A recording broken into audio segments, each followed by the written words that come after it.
Hey, this is Andy Jenkins, and if you're like me, you really feel like you should probably do some goal setting, like you should plan ahead. You realize that there is this wisdom in really sitting down and intentionally charting your course forward, but maybe something reacts inside of you when you get to this idea of goal setting. You hear people talk about it, and something just it just churns, yet the tension is you realize, hey, there's probably some wisdom in that. Okay, that's totally me. That might be you. If that's you and you're wanting to look at some way to move forward and really integrate all of life, not just business, not just fitness, not just your finances, not just your family, friends, fun, all these areas, but really just pull it all together and somehow manage a life that balances, that grows, that moves forward. I've got something for you. Here is a 4-episode series. Now, let me tell you what's going to happen, just so you can kind of get the bigger picture. In episode number 1 of the series, I'm going to talk about really this fundamental, foundational idea of where do we even begin? Because so often I think when we're setting goals, we just jump ahead and we just look straight at the action, look at the thing that we want to crush. And so really we're going to step back and we're going to look at what are the first things we really need to consider. In the second talk, we're going to talk about the soundtrack that plays in your head. What is it that you really see? Because so often the external world around you is really an overflow of what's happening on the inside. Talk number 3, we're going to talk about the law of the harvest and this idea of sowing and reaping, and the concept that whatever you put your hand to, that will prosper. And the idea that you're always going to reap where you sow, what you sow, more than you sow, after you sow. That's really one of my favorite topics to discuss. And then finally, in talk number 4, we've got some pieces that will all pull together, and it's really going to be centered around this idea that to achieve big things, really, you got to start thinking small. Okay, so here's the talk. Listen in, and then stay to the end, because at the end, I've got some more information for you about some tools, some resources, some of them that you got to pay for, some that are completely free that are going to help you pull all this together. Here's the talk. One of 2 things is going to drive and determine your destiny, and that's going to happen because of what you do with your daily decisions. And that is going to be this paradigm. You're going to live from the paradigm that there is the reality that God has called you to something amazing, or there's going to be the reasons that you choose not to embrace that call. Reasons you choose not to walk in that destiny. So reality is that there is something amazing for you, or there are reasons that you give not to walk in that reality. So the reality is the amazing thing. You were created for extraordinary, not ordinary.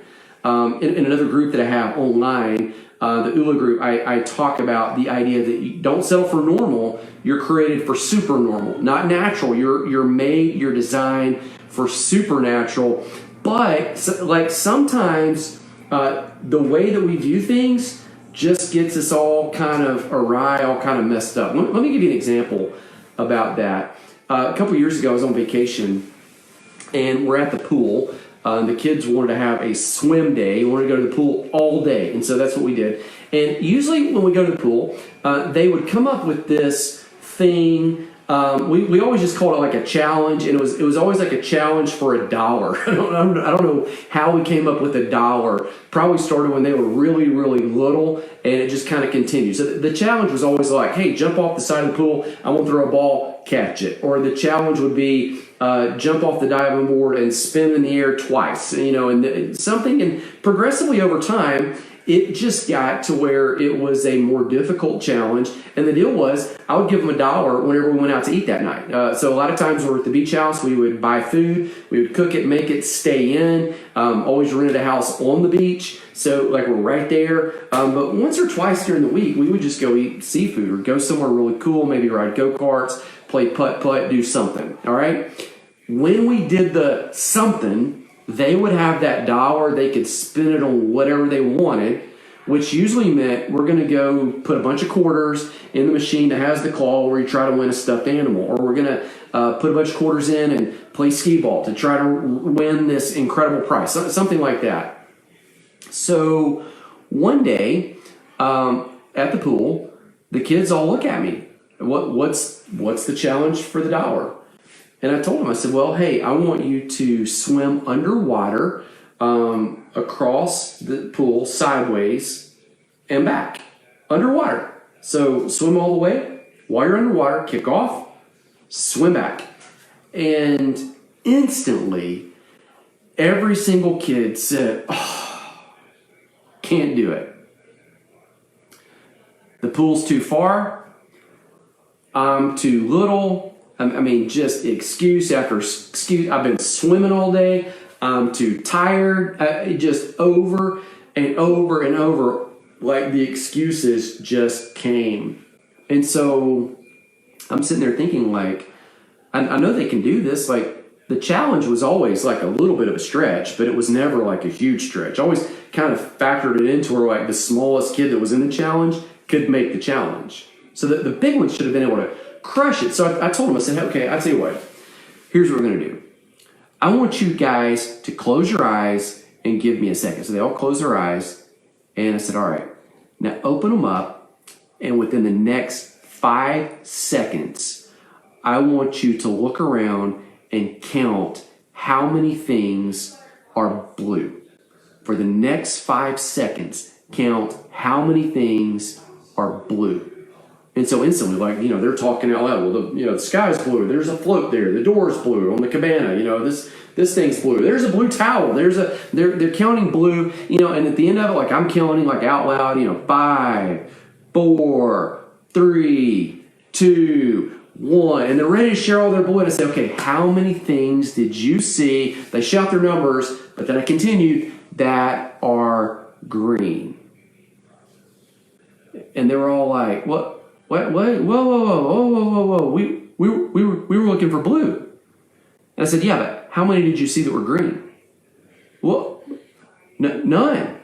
And I looked around. I was like, well, there's at least, because this pool was in the middle of all these trees, like this orchard. I said, there are all these trees and all these towels and all these bushes, and there's all these like swim gear that's green. There's all this like there are hundreds of green, and there really only all I saw was like 5 or less of blue. The water was blue, the sky was blue, a few other little props are blue, the cabana's blue.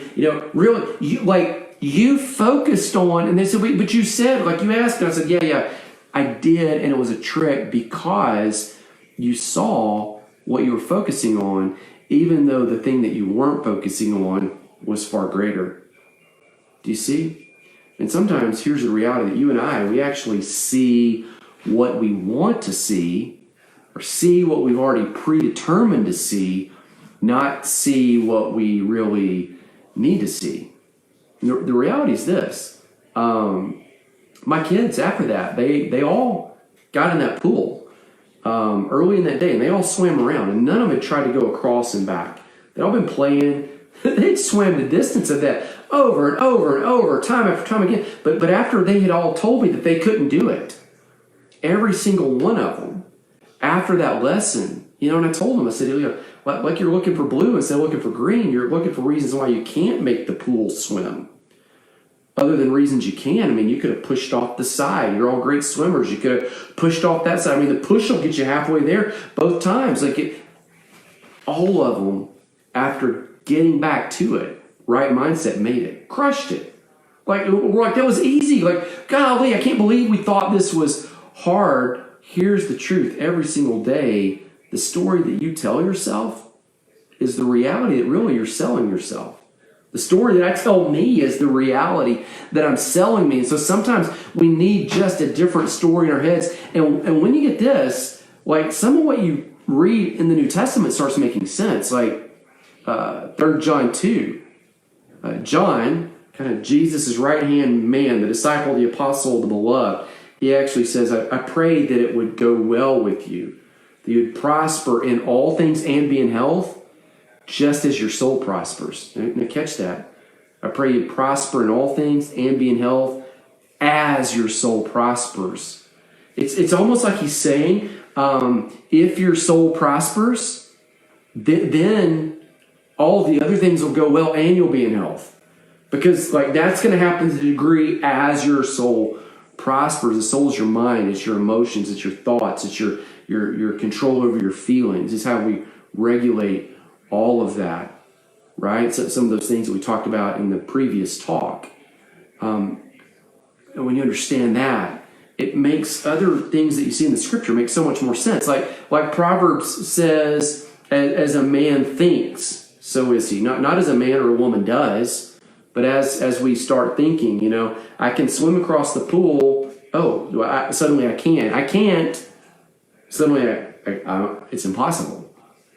So there's this phrase, I read it years ago. I don't even know where I saw it. Probably on a calendar or a day timer or some little inspirational quote on a coffee mug or something. It said something like this: whether you think you can or can't, you're right. Whether you think you can or cannot, you're correct. See, as we think, so goes so much of life. This is why Paul says in Romans 12, 1 and 2, don't be conformed to the world, but be transformed. Be transformed by doing a bunch of stuff differently? No. That's what we preach a lot of times on Sundays. That's what we read a lot of times in books and in self-help. And there's certainly an appropriate place to get some action steps and do something differently for sure. But Paul says, be transformed by, first of all, the renewing of your mind. First of all, what happens inside here affects everything that's out there. This stuff has got to get settled in. So here's the steps is in the previous talk, we discussed that, number one, you really got to be solid in who you are, or you'll be chasing stuff, right? You've got to be solid in who you are so you can step into that restful rhythm of creation. Got to be solid in your identity, not be anxious, be solid that there's something there that's for you, that you're destined to do. And then really, after that, then you can start looking at and labeling what is it that's before you. What is in your field of vision right there that the Lord has put right before you, because that's where He has you. That's what He's gifted you and called you to do. Now, maybe kind of a warning shot or maybe a takeaway here is so often we think that those immediate things are going to be huge, colossal. It's going to write a really big best-selling book, going to launch this great business, going to go get this degree and change careers, and there's certainly places for all of that. But so often, here's what I would say, is when you start planning, goal setting, don't overlook the nitty-gritty of every day. This week, as we're recording this, is the week of Thanksgiving. And about 3-4 weeks ago, one of my friends, he's a pastor, he was over down in the tiny house, downstairs in the living room of the tiny house. We're recording a podcast. My friend George, the pastor, Ernie Yarbrough, who does Oily App stuff. I do that with him and some others. And in it, we record this series of the 100 years of history that led up to the Mayflower finally coming over to the New World and what drove all that. Now, I'm not going to get into that story. That's a longer story, and it's incredible. However, the thing that interested me out of all of that was George, he says, hey, so the Pilgrims, they get over here, and they're off the bay up in New England, and they throw the anchor on the Mayflower, and they all get there, and they write out what is the Mayflower Compact. Now, they've been on this ship that's not very big at all. It's small. And they're all crammed in there, and they're tight, and and they've been tossed and everything. And you see land, and you've been thinking they've been traveling for months, and you're thinking as soon as you see land, man, I'm jumping overboard and I'm getting there. But they had the foresight to actually pin out the Mayflower Compact, which is how they were going to live before God and how they were going to live before each other. And he said, then they started going ashore, and when they got ashore, the first thing they did, now catch this is incredible. The first thing they did was laundry. That's it. This week I saw a post from a Facebook friend. I only know this guy through Facebook. His name's Paul. And Paul cuts hair, fancy haircuts with designs and all of that kind of stuff. And Paul said, man, I'm so looking forward. It was this very eloquent post. In fact, if I can find it, I'll post it to where you guys can see it. So looking forward to getting back to cutting hair, because people think that it's just cutting hair. But it's cutting hair, and I'm there for the first haircut. And then I'm there when they're going to the first day of school and we're getting the haircut. And then I'm there years later when we're going to the junior high dance. And then I'm there years later when it's homecoming dance. And then I'm there when it's prom. And then I'm there when it's off to college. And then I'm there when it's the wedding. And then I'm there when it's anniversary and it's special nights and it's all these things, and it's bar mitzvahs and it's baptisms, and it's people think that it's just cutting hair, but when they're in that chair, I'm getting to hear and reflect and share on all those moments. And I kind of just wrote this back in the comments there, said, man, so often we miss that the sacred is actually what is infusing the ordinary stuff of life that we often just overlook.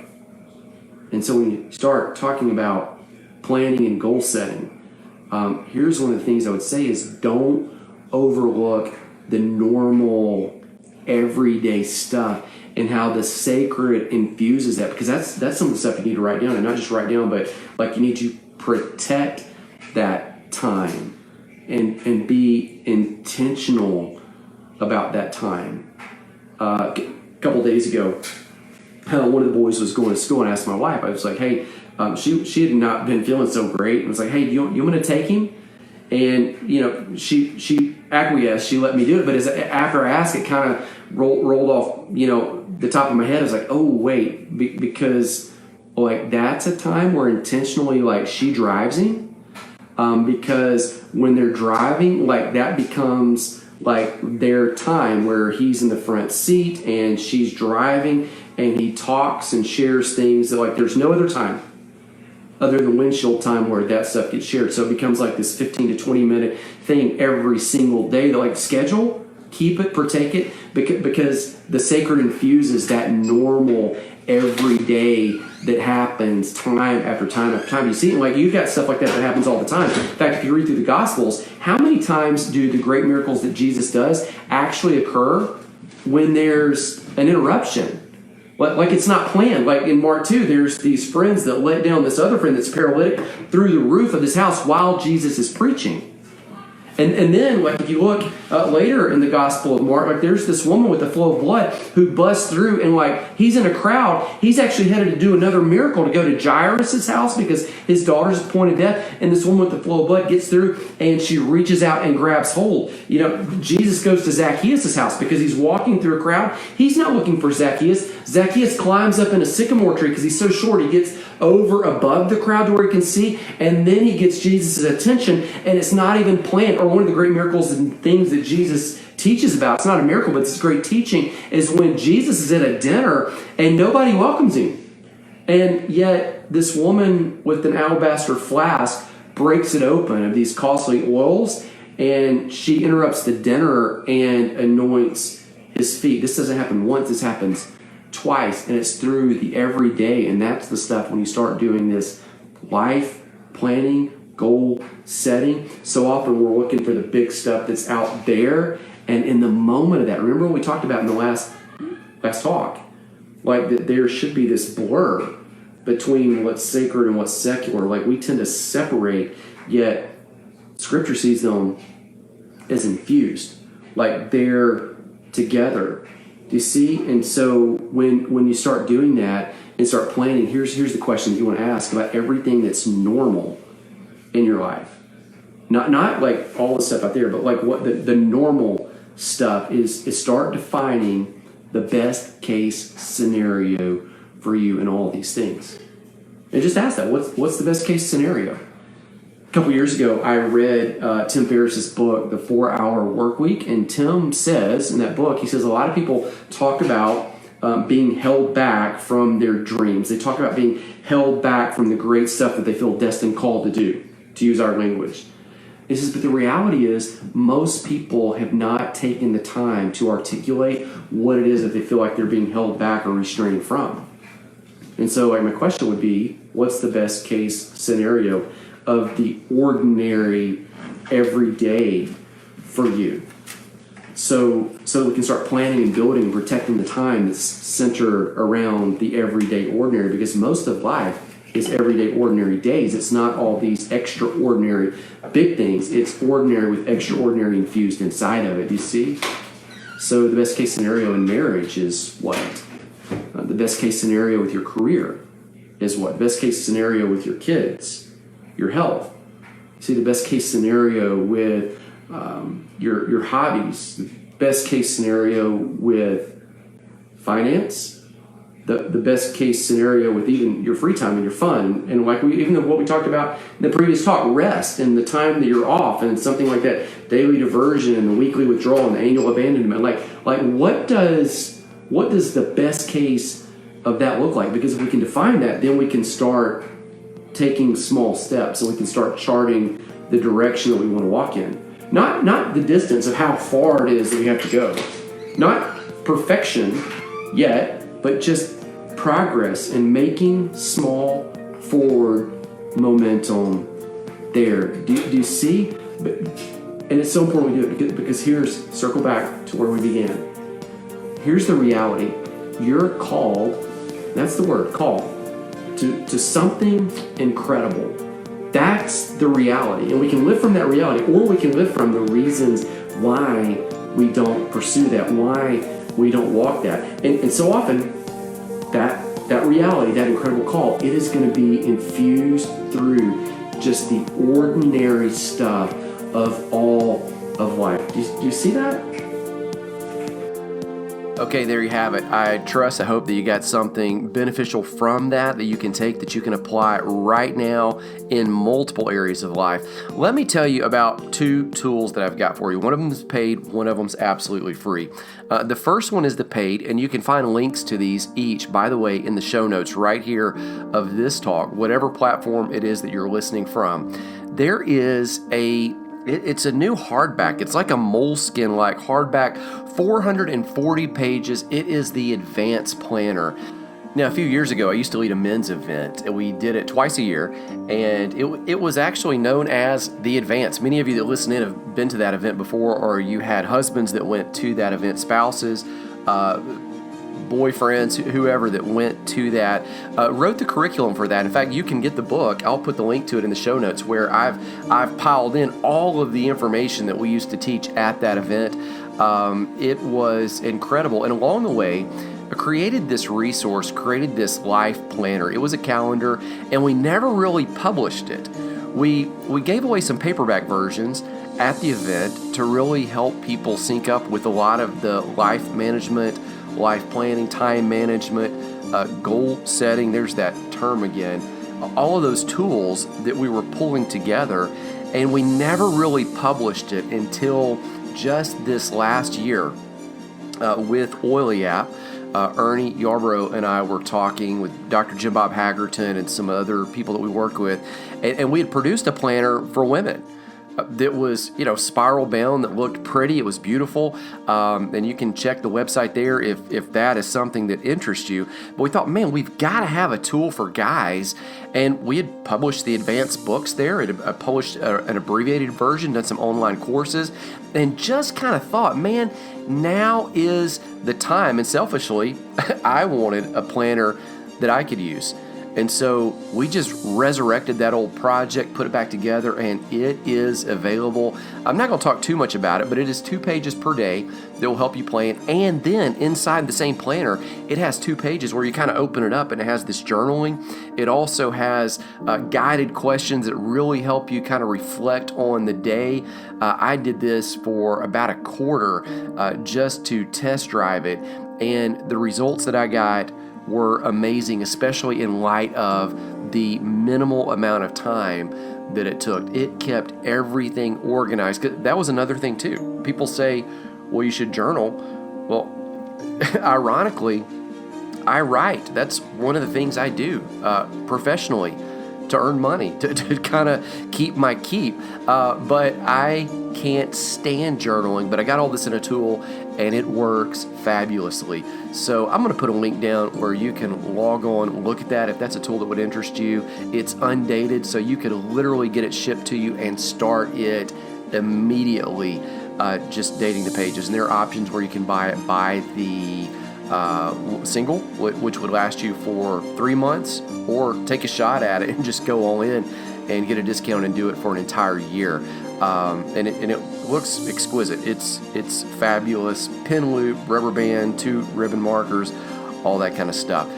If you're not there yet and you just need a free tool to get started, if you'll follow the link down in the show notes, I've got a freebie for you. I've got the first few pages of that planner where you can download them absolutely free. And you will, once you've heard the 4 talks in this series, you'll be able to start filling out some things, looking ahead, planning, and you'll see if that's a tool that's good for you or if it's not. And shoot, you can just download that PDF and you could make copies or do whatever you need to do and toss that thing in a 3-ring binder and just kind of drive it on your own. Maybe you don't want to go in with the hardback yet. Maybe you just kind of want to do spiral bound or use one of those TUL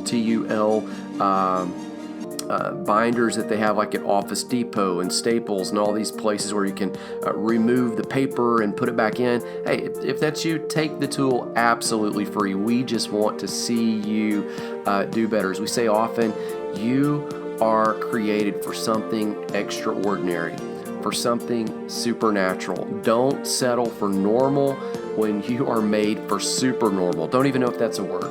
Don't settle for natural when within your reach is the supernatural. Don't settle for a life that's ordinary when you were made for extraordinary. Until next time, grace, peace. May the Lord bless you, keep you, make His face shine upon you. I will see you again really soon.